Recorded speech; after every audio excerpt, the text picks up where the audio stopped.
Allez, c'est parti pour les corrections. On va d'abord faire tourner la première cellule pour récupérer tout le tableau de données. Et comme premier énoncé, on avait effectivement d'afficher les 5 premières lignes du tableau afin de mieux comprendre sa construction. Oui, c'est intéressant parce que là, en l'état, on a un tableau qui est extrêmement long et voilà, sur une seule ligne, donc assez difficile de se représenter exactement comment il fonctionne. Donc la première étape, c'est effectivement d'afficher les quelques premières lignes. J'en ai mis 5, mais c'est totalement arbitraire. Vous pouvez en afficher un petit peu plus ou un petit peu moins. Et donc pour ça, comme on l'avait vu pendant le cours, on va réappeler le tableau qui contient le tableau NumPy, indiquer qu'on veut aller récupérer de la première à la cinquième ligne et toutes les colonnes qui sont disponibles dans le tableau. J'exécute celle-ci et on retrouve effectivement les en-têtes de colonne ici. Donc encore une fois, vu qu'ici on a mis les 2 points, on a récupéré absolument toutes les colonnes du tableau. Et après, il va nous afficher les 5 lignes qu'on a indiquées ici. Donc là, on voit qu'on a le nom du produit et donc on va retrouver les calories, les lipides, etc. Donc il faut aussi avoir en tête effectivement l'ordre dans lequel on les a appelés. Et on a le deuxième produit, le troisième produit, etc.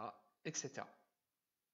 Ensuite, on nous demande, afin de préparer l'analyse du tableau, nous allons créer un tableau Drinks tab qui ne contiendra pas les en-têtes de colonne, première ligne de Drinks.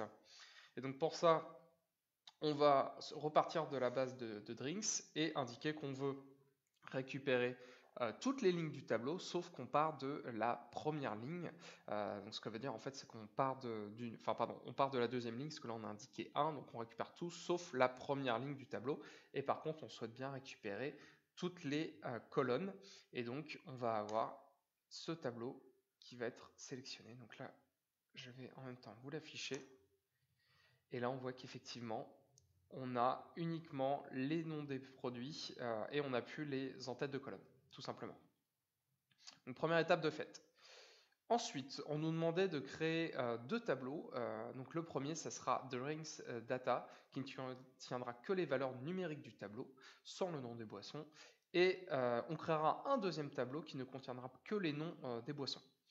Donc pour ça, alors je vais masquer ça. Donc pour rappel, vous pouvez double-cliquer ici pour réduire un résultat qui est un petit peu grand. Et donc on va ici indiquer à partir du tableau Drawings Tab, donc celui qu'on vient de créer, qu'on souhaite récupérer toutes les lignes du tableau, là, parce que là on commence par les 2 points, et récupérer toutes les colonnes sauf la première, parce que là du coup on part de la deuxième.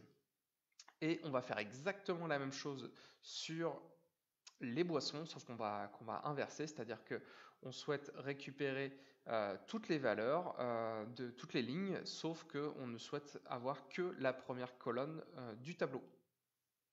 Et donc si on imprime ça, donc je vous montre ça tout de suite, tac. Donc le premier ici, Drinks Data, où du coup on retrouve uniquement nos valeurs, donc ici c'est bien ce qu'on voulait, et de la même manière, si je n'affiche que les boissons ici, et bien là je n'ai qu'un tableau, donc en soi ça pourrait être considéré également comme une liste, un tableau à une seule colonne, où je vais avoir absolument tous les noms de mes produits. Donc là on a bien réussi ce qu'on souhaitait réaliser. Donc je repasse en normal, et on continue d'avancer.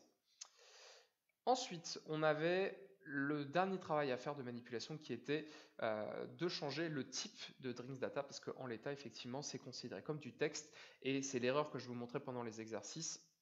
Ça ne fonctionnera pas parce que voilà, il s'attend à du texte et donc toutes les manipulations de multiplication, de soustraction, etc. ne fonctionneront pas.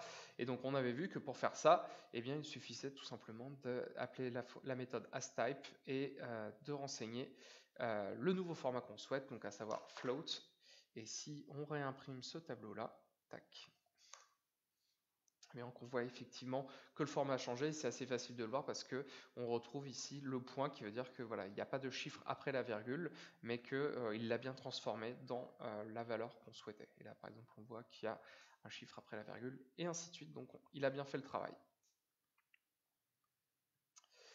Ensuite, en termes d'analyse, on nous demandait combien y a-t-il de boissons dans le jeu de données. Bon, alors ça, pas vraiment de nouveauté, hein, ça fonctionne pour les dictionnaires, ça fonctionne pour les listes, et donc ça fonctionne également pour les tableaux. Donc on utilise notre bonne vieille fonction len qui va du coup nous retourner Alors, qu'est-ce que j'ai fait? Ah oui, effectivement, vous voyez, ça arrive à tout le monde de se tromper sur la casse. Et donc, on nous retourne effectivement 92 boissons. Bon, c'est bien noté. Une grande diversité quand même pour un point de restauration de boissons proposées, presque 100.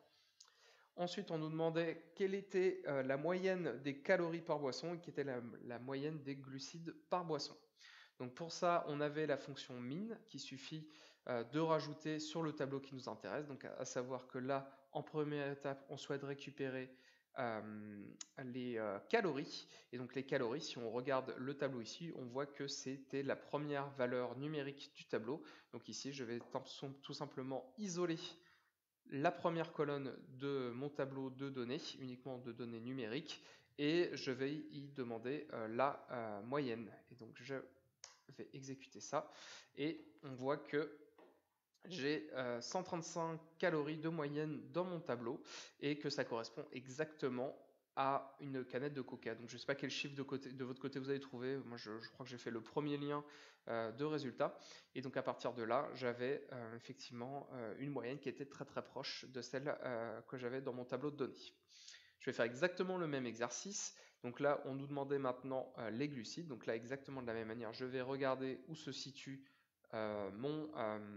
mes glucides. Donc sur les données numériques 1, 2, 3, troisième position. Donc je fais appel à toutes les colonnes qui se situent en 2. Donc 0, 1, 2. Donc on est bien sur la troisième colonne.